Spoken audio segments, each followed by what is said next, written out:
Hello dear students, कैसे हैं आप सभी। आई होप आप सभी अच्छे होंगे। मैं तरुणा भारद्वाज आप सभी का स्वागत करती हूँ rice smart Hindi YouTube channel पर। तो जैसा कि आप जानते हैं, इस चैनल पर आपको सुबह के 8 बजे से शाम तक computer, GS, reasoning, English, maths, current affairs हर सब्जेक्ट की क्लास मिलती है, जहां पर आप पूरा टाइम अपना इन्वेस्ट करके इसी साल सिलेक्शन ले सकते हैं। तो ये टाइम है आपके ज्योग्राफी के क्वेश्चंस का। तो आप जानते हैं, मैं ज्योग्राफी के ऐसे क्वेश्चंस आपके लिए लेकर आती हूँ जहां से एग्जाम में आने की पूरी उम्मीद है। और आप ये भी जानते हैं, practice makes a man perfect. तो जितनी ज़्यादा आप प्रैक्टिस करेंगे उतना ही ज़्यादा आपके अंदर सेल्फ कॉन्फिडेंस आएगा और आप एग्ज़ाम रूम में उतना ही अच्छा परफॉर्मेंस करेंगे। ठीक है, तो चलिए पूरी क्लास को आप लास्ट तक देखेंगे, अच्छे से पढ़ेंगे। जो भी डाउट होगा कमेंट बॉक्स में कमेंट जरूर करेंगे और साथ ही साथ आप हमारा टेलीग्राम चैनल को भी ज्वाइन कर सकते हैं, जहां पर आपको हर क्लास की पीडीएफ वगैरह मिलती है और वो जो बाकी जो चीज़ें हैं वो भी आपको इन्फॉर्मेशन दी जाती है। और टेलीग्राम चैनल का लिंक दिया हुआ है डिस्क्रिप्शन बॉक्स में। मैं क्लास स्टार्ट करती हूँ उससे पहले बच्चों आपके लिए इन्फॉर्मेशन है ये कि राइस स्मार्ट का ऐप, जिसको आप प्ले स्टोर से डाउनलोड कर सकते हैं, वहाँ पर आपके लिए complete SSC solution batch start हो चुका है, जिस बैच में आपको मिलेगी हर रोज़ 3 घंटे की लाइव क्लास। हर रोज़ 3 घंटे की लाइव क्लास के बाद जो भी आपने पढ़ा उसका आपको क्लास टेस्ट भी मिलेगा, स्टडी मटेरियल मिलेगा, वीकली टेस्ट मिलेगा, मंथली टेस्ट मिलेगा, सेमेस्टर टेस्ट के साथ साथ आपको यहाँ पर डाउट क्लियरिंग सेशन अलग से मिलेंगे और जेनरिक टॉपिक वीडियोस जो आपको बहुत ज़्यादा हेल्प करेंगी एग्जाम का जो भी पूरा सिलेबस है उसको समझने में। तो उठाइए फ़ायदा और इसी बार लीजिए अपना सिलेक्शन।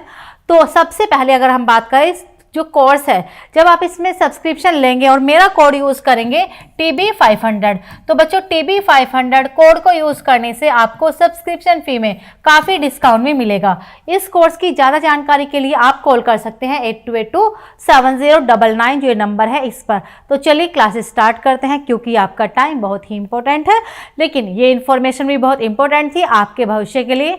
इसीलिए इंपॉर्टेंट क्वेश्चन, इंपॉर्टेंट इन्फॉर्मेशन आपको हम देते हैं रेगुलर राइस स्मार्ट पर।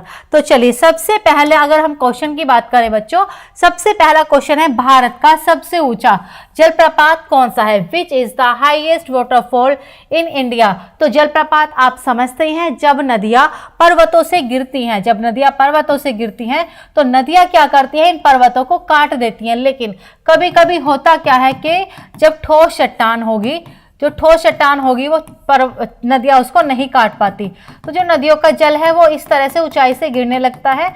इसी को हम बोलते हैं जलप्रपात, झरना या वाटरफॉल। अगर भारत के सबसे ऊंचे जलप्रपात की हम बात करें तो बच्चों वो है आपका जोग वाटरफॉल। कौन सा है आपका? जोग वाटरफॉल। कहाँ पर है? तो ये कहाँ पर है आपका? यहाँ पर है आपका पश्चिमी घाट पर्वत। सबसे पहले तो पर्वत की बात करेंगे ना, कौन से पर्वत पर बनता है? तो जो जोग वाटरफॉल है ये बनता है पश्चिमी घाट पर्वत, पश्चिमी घाट पर्वत पर। पश्चिमी घाट पर्वत है ये, जो दक्षिण भारत का सबसे लंबा पर्वत है। राज्य की बात करें तो ये आपका कर्नाटक है, कर्नाटक राज्य में। ठीक है, और नदी की बात करते तो शरावती नदी, शरावती नदी इसको बनाती है यहाँ पर। तो याद रखना, भारत का सबसे ऊंचा जलप्रपात पश्चिमी घाट पर्वत है ये हिस्सा, यहाँ पर कर्नाटक राज्य शरावती नदी के द्वारा बनता है। और जो जोग वाटरफॉल है इसके दूसरे नाम भी है, तो आप कंफ्यूज मत होना। जोग वाटरफॉल को ही हम महात्मा गांधी या गरसप्पा जलप्रपात भी कहते हैं, इसी के दोनों नाम है। ठीक है, तो याद रखिए क्वेश्चन सेम रहता है लेकिन उसकी लैंग्वेज, उसके ऑप्शन बदल जाते हैं। तो किसी भी तरह से आपसे क्वेश्चन करके पूछा जा सकता है। नेक्स्ट क्वेश्चन देखिए, हिमालय किसका पर्यायवाची है? What is the Himalaya synonyms with? तो देखिए जो हिमालय पर्वत है, हिमालय पर्वत 4 भागों में बटा हुआ है, ट्रांस हिमालय, महान हिमालय, लघु हिमालय और शिवालिक हिमालय। तो अगर हम बात करें महान हिमालय, भारत में हिमालय के 3 भाग हैं, महान हिमालय, लघु हिमालय और शिवालिक हिमालय, शिवालिक हिमालय। ठीक है, अगर हम बात करें जो महान हिमालय है बच्चों, इसके दूसरे नाम है, महान हिमालय को आप हिमाद्री भी कह सकते हैं, आंतरिक हिमालय भी कह सकते हैं, आंतरिक हिमालय और इनर हिमालय। या ग्रेट हिमालय, इसके भी कई नाम हैं। अगर लघु हिमालय की बात करें तो इसको आप मध्य हिमालय भी बोलते हैं, इसको आप हिमाचल हिमालय भी बोलते हैं, इसको आप लेसर हिमालय भी कहते हैं। ठीक है। अगर शिवालिक की हम बात करें तो शिवालिक को हम उप हिमालय भी बोलते हैं और इसको आप बाहरी हिमालय भी बोलते हैं, इसको आप बाहरी हिमालय भी बोलते हैं। हर हिमालय के अलग अलग नाम है, तो याद कर लीजिए। इस क्वेश्चन में पूछा गया है हिमाचल हिमालय, तो हिमाचल हिमालय किसका नाम हुआ? मध्य हिमालय को। लेसर हिमालय को आप मध्य हिमालय को ही आप हिमाचल हिमालय या लघु हिमालय या लेसर हिमालय बोलते हैं। तो याद कर लेना सभी, इंपॉर्टेंट क्वेश्चन है, सेम नहीं आएगा, इससे रिलेट करके दूसरा क्वेश्चन पूछा जा सकता है। इसलिए जो क्वेश्चन आया उससे और दूसरे क्वेश्चन क्या बनते हैं वो आपको हमेशा याद रखना है। ठीक है बच्चे, कमेंट जरूर करते रहिए। रिकॉर्डेड क्लास जो भी बच्चे देख रहे हैं, बाकी आपको इस चैनल पर मेरी क्लास मिलते हैं Thursday, Friday, Saturday, Sunday, 4 days आपको मेरी क्लास मिलेगी। संडे को मेरी रिकॉर्डेड क्लास मिलेगी, बाकी थर्सडे, फ्राइडे, सैटरडे 5 PM पर आपको मिलेगी मेरी लाइव क्लास। तो चलिए बच्चों, नेक्स्ट क्वेश्चन, निम्न में से कौन सा सबसे बड़ा हिमनद है? Which of the following glacier is the largest glacier? तो भारत का सबसे बड़ा, अगर हम हिमनद की बात करें तो भारत का सबसे बड़ा हिमनद आप याद करेंगे बच्चों, सियाचिन हिमनद है ये। ठीक है, सियाचिन हिमनद है। अब आपसे ये भी पूछ सकते हैं, क्वेश्चन बनता है हिमालय के किस भाग में? तो ये ट्रांस हिमालय में है। किस हिमालय में है? ट्रांस हिमालय का ये भाग है, ट्रांस हिमालय में है। ये आपकी घाटी है, ये कौन सी घाटी है? ये नुब्रा घाटी है बच्चों। ये कौन सी घाटी है? नुब्रा घाटी। तो नुब्रा घाटी में जो बर्फ जमा होगी, ये जो बर्फ है इसका नाम है, जो आइस है इसका नाम है सियाचिन। बर्फ है सियाचिन, नुब्रा घाटी में स्थित है। अब बात करते हैं जो ट्रांस हिमालय है बच्चों, ये भारत और पाकिस्तान के बीच विवादित है। ये ट्रांस हिमालय क्या है? भारत और पाकिस्तान के बीच विवादित हिमालय है ये। ठीक है, तो यहाँ पर सैनिक क्या करते हैं? युद्ध करते हैं। भारत और पाकिस्तान के सैनिक यहाँ पर युद्ध करते हैं, इसलिए सियाचिन जो ये है, सियाचिन ग्लेशियर है, ये क्या हुआ? विश्व का सबसे अधिक ऊंचाई पर स्थित युद्ध स्थल भी है ये। विश्व का सबसे अधिक, विश्व का सबसे अधिक ऊंचा युद्ध स्थल, विश्व का सबसे अधिक ऊंचा युद्ध स्थल भी है ये। तो याद कर लीजिए, इंपॉर्टेंट क्वेश्चन है, आपके एग्जाम में पूरे आने की उम्मीद रहती है। आप अच्छे से पढ़ेंगे और इसी बार अपना सिलेक्शन लेंगे। जो भी नए स्टूडेंट हैं सब्सक्राइब जरूर कर लेंगे चैनल को। नेक्स्ट क्वेश्चन बच्चों, भारत में सर्वाधिक गन्ना उत्पादन करने वाला राज्य कौन सा है? The largest sugarcane producing state of India is? तो याद कर लीजिए बच्चों, उत्तर प्रदेश क्या है आपका? भारत का सबसे ज्यादा गन्ना का उत्पादन करता है, साथ ही साथ सबसे अधिक गेहूं का उत्पादन भी करता है। और यहाँ पर जलोढ़ मृदा पाई जाती है जो गन्ने और गेहूं की फसल के लिए बहुत ज्यादा आवश्यक है। और आपकी अगर बात करें, देखिए उत्तर प्रदेश है, लेकिन अगर गन्ने की मिलों की बात करें, चीनी उद्योग की बात करें, तो यहाँ पर जो ये महाराष्ट्र है, महाराष्ट्र में चीनी मिल अधिक मात्रा में लगाई जाने लगी हैं। चीनी मिलें अधिक मात्रा में लगाई जाने लगी हैं। कहाँ पर? महाराष्ट्र में।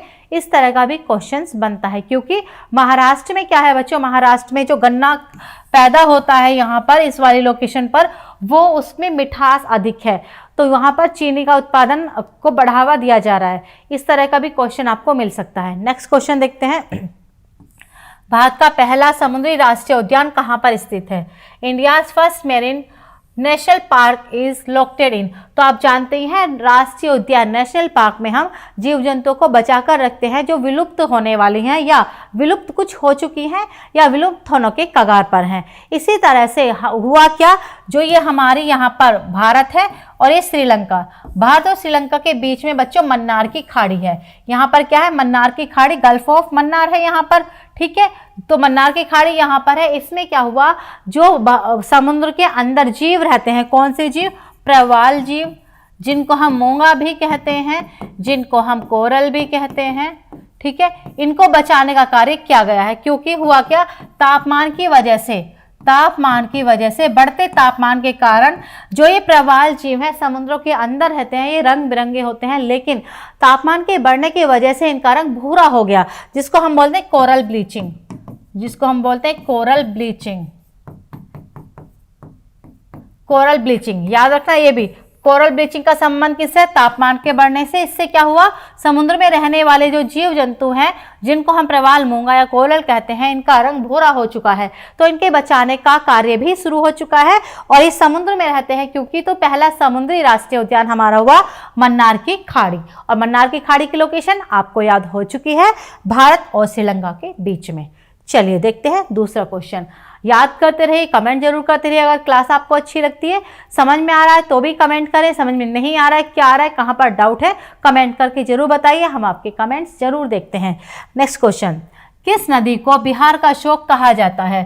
विच river is known as sorrow of Bihar? तो बच्चों, क्या आप जानते हैं जो आपका बिहार का शोक नदी है उसको किसको बोलते हैं? कोसी नदी को। क्यों बोलते हैं? ये भारत की क्रमहीन नदी है। ये कैसी नदी है? क्रमहीन नदी है, क्योंकि ज्यादातर नदियां क्या होता है, सभी क्रम में बहती हैं। जो भी नदियां हैं उनका एक निश्चित रास्ता होता है घूमने का, चलने का।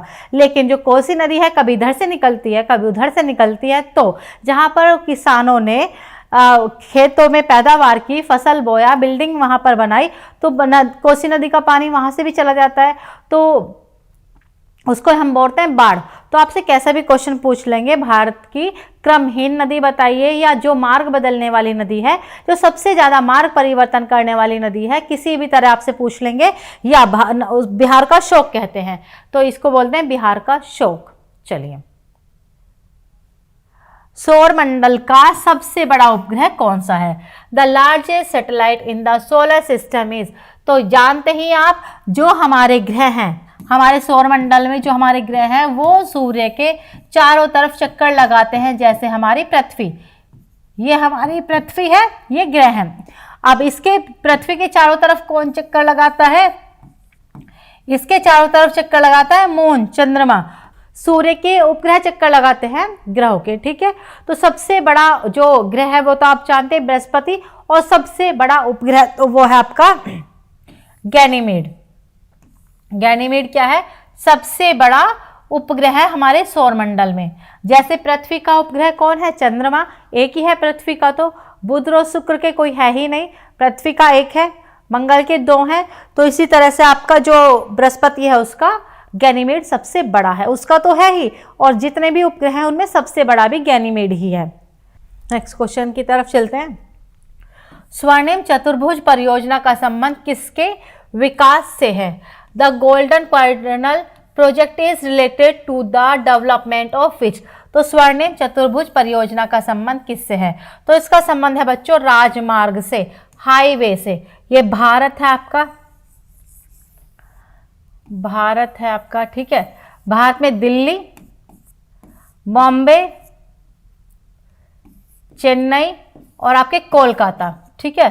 तो इसको जोड़ने के लिए ये एक तरह से भारत की चारों दिशाओं में इसको जोड़ दिया। तो स्वर्णिम चतुर्भुज चार दिशाओं को जोड़ने वाला, एक तरह से बॉम्बे, दिल्ली, कलकत्ता और चेन्नई को जोड़ने वाला महामार्ग है ये बड़े शहर हैं, इन बड़े शहरों को जोड़ा जोड़ा गया है। तो इससे संबंधित है आपके राजमार्ग, नेशनल हाईवे संबंधित है ये आपका। नेक्स्ट क्वेश्चन, पृथ्वी की जुड़वा बहन कहे जाने वाले ग्रह का नाम क्या है? The name of the planet called earth's twin sister is? तो पृथ्वी की जुड़वा बहन या भगिनी ग्रह,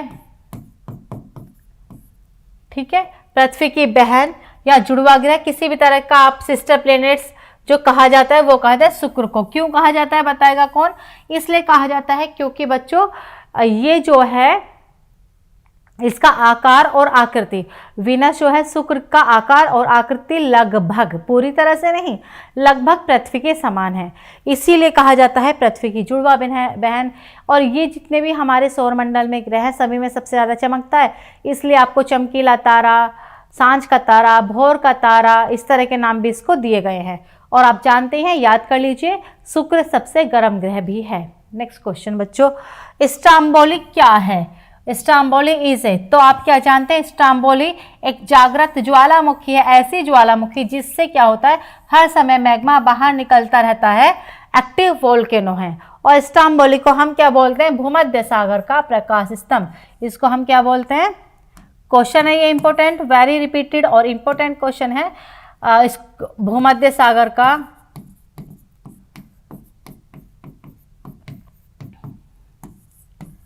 भूमध्य सागर का प्रकाश स्तंभ। लाइट हाउस ऑफ मेडिटेरेनियन सी कहा जाता है स्टाम्बोली को। भूमध्य सागर में है। भूमध्य सागर की अगर हम बात करें, यूरोप और अफ्रीका के बीच में है ये आपका भूमध्य सागर। चलिए याद करते रहिए, टाइम वेस्ट बिल्कुल नहीं करना है। अच्छे से पढ़ें, रेगुलर पढ़ें, आगे बढ़ें और पूरी क्लास पढ़ा करो और अपने कमेंट्स जरूर बताया करो, ठीक है, क्योंकि लिखने से भी याद होता है, सुनने से भी याद होता है, रिवीजन करने से तो वो आपकी लॉन्ग टर्म मेमोरी में चला जाता है। तो पढ़ते रहिए। तो बताइए बच्चों, माउंट एवरेस्ट कहाँ पर है? Where is the mount Everest? Mount Everest क्या है? माउंट एवरेस्ट है विश्व की सबसे ऊंची चोटी। क्या है? विश्व की सबसे ऊंची चोटी है माउंट एवरेस्ट। पता ही आपको। अगर बात करें कहाँ पर है, नेपाल देश में है। इसकी ऊंचाई है 8,848 मीटर। ऊंचाई की भी बात कर लेना। और इसकी ऊंचाई की अगर बात करें तो हर वर्ष 2 सेंटीमीटर बढ़ भी जाती, 1.5 सेंटीमीटर बढ़ती है, पूरे 2 नहीं आपका। तो हर वर्ष इसकी ऊंचाई 1.5 सेंटीमीटर बढ़ भी जाती है, क्योंकि यूरेशियन प्लेट और इंडियन प्लेट आज भी वहां पर खिसकती हैं। तो जब भी चट्टानें या प्लेटें आपस में खिसकेंगी तो बीच का भाग ऊपर उठेगा। तो हिमालय पर्वत या माउंट एवरेस्ट की ऊंचाई 1.5 सेंटीमीटर बढ़ती है, क्योंकि यूरेशियन और इंडियन प्लेट आज भी गति करती हैं और यूरेशियन और इंडियन प्लेट की वजह से ही हिमालय पर्वत की उत्पत्ति हुई थी। चलिए, देश के किस प्रदेश में सबसे अधिक जिले हैं?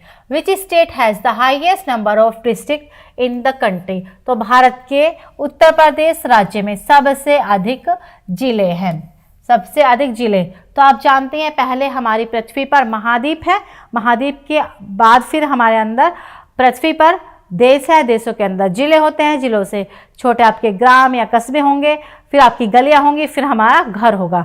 तो जो उत्तर प्रदेश है इसमें सबसे ज़्यादा जिले हैं और सबसे ज़्यादा जनसंख्या भी है आपका, सबसे ज़्यादा घना बसा भी है ये आपका, गेहूं गन्ने का भी उत्पादन करता है और गंगा के मैदान का 50% भाग उत्तर प्रदेश राज्य में ही आता है। तो चलिए कीजिए याद सभी। भारत के चावल के कटोरे का क्षेत्र इनमें से कौन सा है? Name the rice bowl region of India. तो केरल, तमिलनाडु, कृष्णा गोदावरी डेल्टा, उत्तर पूर्वी क्षेत्र या फिर सिंधु गंगा के मैदान, इनमें से किस क्षेत्र को आप चावल के कटोरे का नाम देंगे? और क्यों देंगे? वेरी सिंपल, क्योंकि उस क्षेत्र में सबसे ज़्यादा चावल का उत्पादन होता है। तो आंसर है आपका बच्चों कृष्णा गोदावरी जो डेल्टा क्षेत्र है, इसमें सबसे ज़्यादा क्या होता है आपका चावल का उत्पादन होता है, इसीलिए आप कहोगे इसको चावल का कटोरा। और बात करें एशिया की तो विश्व में सबसे ज़्यादा चावल भी एशिया में ही होता है। जो चावल है इसलिए सभ्यता का पालना, चावल का कटोरा, इस तरह की जो चीज़ें कही जाती है वो एशिया महाद्वीप को भी कही जाती हैं। नेक्स्ट क्वेश्चन, इनमें से कौन सा ग्रह पृथ्वी के सबसे पास है? Which of the following planets is closest to the earth? तो आप जानते हैं आप सबसे सेंटर में कौन है आपका? सेंटर में है सन। सन के बाद है आपका बुध, शुक्र, पृथ्वी, मंगल, बृहस्पति, शनि, अरुण, वरुण, यम, प्लूटो। तो आप याद कर लेना, Mercury, Venus, Earth, Mars, Jupiter, Saturn, Uranus, Neptune और प्लूटो, ये सूर्य से दूरी के क्रम में है। अब क्वेश्चन पूछा गया पृथ्वी के सबसे पास कौन सा है? तो पृथ्वी के सबसे पास कौन है आपका? मंगल। इस ऑप्शन के अकॉर्डिंग वैसे पृथ्वी के पास शुक्र भी है और पृथ्वी के पास मंगल भी है। और कई बार एग्जाम में ये भी क्वेश्चन पूछ लेते हैं पृथ्वी किन दो ग्रहों के बीच में है? तो पृथ्वी शुक्र और मंगल के बीच में है। तो इस तरह के क्वेश्चन भी याद करते हैं।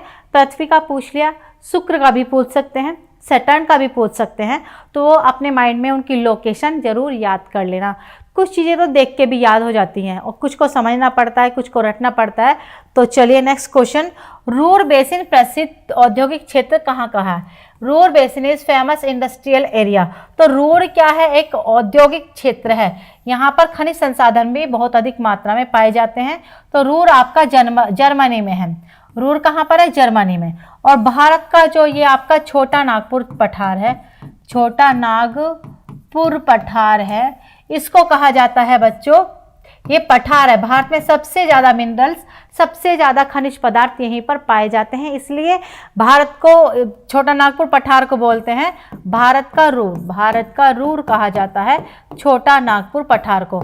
और जितने भी औद्योगिक क्षेत्र हैं, जितने भी आयरन इंडस्ट्रीज है, लोहा इस्पात उद्योग है भारत की, वो इसी क्षेत्र में लगाई गई है, क्योंकि यहाँ पर ज़्यादातर लोहा, कोयला, मिनरल्स, पानी, हर चीज़ है यहाँ पर जो लोहा इस्पात उद्योग के लिए आवश्यक होती हैं। तो जर्मनी में है आपका रूर, और हमने भारत का रूर बोल दिया छोटा नागपुर पठार को। चलिए, अच्छा क्वेश्चन है, एग्जाम में रिपीट होता है बच्चों। नेक्स्ट, भूमध्य सागरीय क्षेत्र में भारी वर्षा कब होती है? When do heavy rains occur in Mediterranean regions? तो भारत में क्या, अगर हम बात करें, भारत में गर्मियों में होती है, 4 महीने होती है बारिश। सर्दियों में भारत में बारिश नहीं होती, हाँ कभी कभी होती है, चक्रवातों के द्वारा हो जाती है या लौटते हुए मानसून के द्वारा हो जाती है, लेकिन पूरे भारत में नहीं।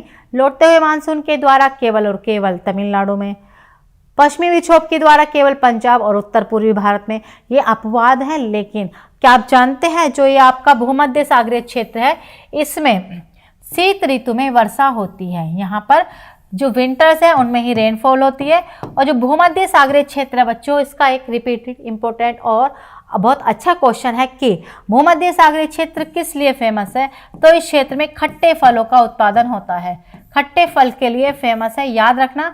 और खट्टे फल की अगर बात करें, कभी कभी संतरे, नींबू, अनानास, मौसमी, इस तरह की चीज़ें आपको ऑप्शन में मिल जाएंगी। तो जो भी खट्टे फल हैं वो सबसे ज़्यादा भूमध्य सागरीय क्षेत्र में ही पैदा किए जाते हैं। नेक्स्ट क्वेश्चन देखते हैं, विटीकल्चर किसे कहते हैं? What is viticulture? तो प्यारे बच्चों, विटीकल्चर आप कहोगे अंगूर का उत्पादन। जब अंगूरों का उत्पादन एक बड़े पैमाने पर किया जाए, एक बड़े स्तर पर किया जाए, तो उसको आप कहोगे विटीकल्चर। ठीक है, सेरिकल्चर, एरोपोनिक, हाइड्रोपोनिक, ऐसे ऐसे जो कृषि के हैं, अलग अलग तरह की कृषि की जाती है, वो वहाँ से भी क्वेश्चन आते हैं। जैसे एरोपोनिक का मतलब क्या होता है? हवा में खेती करना। हाइड्रोपोनिक, पानी में खेती करना। ठीक है, तो ये भी आप याद कर लिया करो, यहाँ से भी क्वेश्चंस आते हैं। तो ये चलिए, नेक्स्ट है आपका, निम्न में से यूरोप की एक पर्वत श्रृंखला कौन सी है?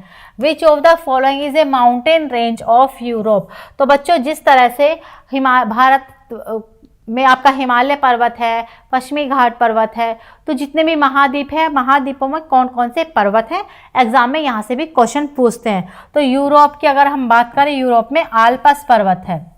और हिमालय पर्वत की बात करें तो ये आपका इंडिया में है, नेपाल में है, भूटान में है, अफगानिस्तान में है, पाकिस्तान में है, ये कई देशों में फैला हुआ है। ये आपका साउथ अमेरिका में है, ये आपका नॉर्थ अमेरिका में है, ये उत्तरी अमेरिका, ये आपका दक्षिणी अमेरिका। और जो आपका एंडीज है, आप जानते हैं वो पूरे विश्व का सबसे लंबा पर्वत भी है। और रॉकी उत्तरी अमेरिका में है, हिमालय कई देशों में फैला हुआ है। चलिए नेक्स्ट क्वेश्चन, अधिकांश मौसम गतिविधि जिस वायुमंडलीय परत में होती है वह इनमें से कौन सी है? The atmospheric layer in which most of the weather activities take place. तो जो हमारा वायुमंडल है, वायुमंडल में ही क्या होता है? वायुमंडल में ही सारी की सारी मौसम संबंधी घटनाएं होती हैं। तो वायुमंडल की जो ये सबसे निचली परत है, इसका नाम है क्षोभमंडल। वायुमंडल की सबसे निचली परत का नाम है क्षोभमंडल, ट्रोपोस्फियर, ट्रोपोस्फियर। ठीक है, इसी में आपकी रेनफॉल होती है, इसी में साइक्लोन चलते हैं, इसी में विंड चलती है, यहीं पर आपके जेट स्ट्रीम चलेगी, यहीं पर आपके ओले पड़ते हैं, यहीं पर आंधी तूफान आते हैं। तो जितने भी मौसम संबंधी घटनाएं हैं, चक्रवात का चलना, आंधी, बादल का फटना, तूफान आना, सब कुछ, किसी का भी नाम आपसे अगर आए तो आप बताना वो वायुमंडल की सबसे निचली परत जहां पर हम सांस लेते हैं वहां पर होती है, जिसको आप क्षोभमंडल या ट्रोपोस्फियर भी कहते हैं। ठीक है बच्चों, समझ में आ रहा है ना आपको? नेक्स्ट क्वेश्चन देखते हैं आपके लिए। तो नेक्स्ट क्वेश्चन नहीं है आपके लिए। ठीक है बच्चों, तो ये थे आपकी आज की क्लास। मुझे पूरी उम्मीद है आप सारे क्वेश्चंस को नोट करेंगे, याद करेंगे, बार बार रिवीजन करेंगे और जब आपके एग्जाम में आपको मिलेंगे तो इजीली खुशी खुशी होकर आप कर देंगे और इसी बार आप सिलेक्शन लेंगे। तो मुझे पूरी उम्मीद है आप हर रोज रहेंगे राइस स्मार्ट पर। जो भी नए बच्चे हैं वो अभी चैनल को सब्सक्राइब कर लेंगे, टेलीग्राम चैनल को भी ज्वाइन कर लेंगे और साथ ही साथ आप प्ले स्टोर से हमारा राइस स्मार्ट का ऐप भी डाउनलोड कर लीजिए बच्चों। वहां पर आपको कंप्लीट एसएससी सॉल्यूशन बैच मिलेगा, जिसमें आपको हर रोज 3 घंटे की live class, study material, daily class test, weekly test, monthly test, semester test के साथ साथ आपको डाउट क्लियरिंग सेशन और जेनरिक टॉपिक वीडियोस भी मिलेंगी। इस कोर्स की अधिक जानकारी के लिए आप कॉल करेंगे 8282827099 दिए हुए नंबर पर। ठीक है बच्चों, अगर बात करते हैं इस कोड की फी के बारे में, तो जो भी इस कोर्स की फी है, अगर आप मेरा कोड यूज करेंगे TB500, तो TB500 कोड को यूज करने से आपको सब्सक्रिप्शन फी में काफी डिस्काउंट मिलेगा। तो बच्चों पढ़ते रहिए, जीवन में आगे बढ़ते रहिए। जहां पर आप हैं अभी वहां से आपको बहुत ज़्यादा आगे निकलना है, इसीलिए हम आपके साथ हैं राइस स्मार्ट यूट्यूब चैनल पर और साथ ही साथ ऐप पर भी। और इसके अलावा जो भी सोशल मीडिया है, फेसबुक पेज है, इंस्टाग्राम, टेलीग्राम, ताकि हम आपको जो कंटेंट है वो आपको प्रोवाइड करते रहें, क्लासों का PDF देते रहें। इसलिए लेकिन आपको भी तो ज्वाइन करना पड़ेगा ना। तो अभी सारे बच्चे हर क्लास का PDF लेने के लिए करेंगे ज्वाइन टेलीग्राम चैनल को, जिसका लिंक डिस्क्रिप्शन बॉक्स में दिया हुआ है। और याद रखिए इस चैनल पर अब मेरी क्लास का टाइम है, क्योंकि बदलाव बच्चों पृथ्वी का नियम है। पहले मेरी क्लास 2 PM पर होती थी, लेकिन अब आपको मेरी क्लास मिलेगी 5 PM पर। और डेज की अगर हम बात करें, थर्सडे क्लास होगी मेरी, फ्राइडे क्लास होगी मेरी और सैटरडे क्लास होगी, जो रहेंगे लाइव क्लास। संडे को आपको रिकॉर्डेड मिलती है। तो चलिए बच्चों, हम मिलते हैं फिर नेक्स्ट सेशन में। तब तक के लिए अपना ध्यान रखें, रिवीजन करें, पेरेंट्स का ध्यान रखें और जीवन में आगे बढ़ें। Thank you and good luck.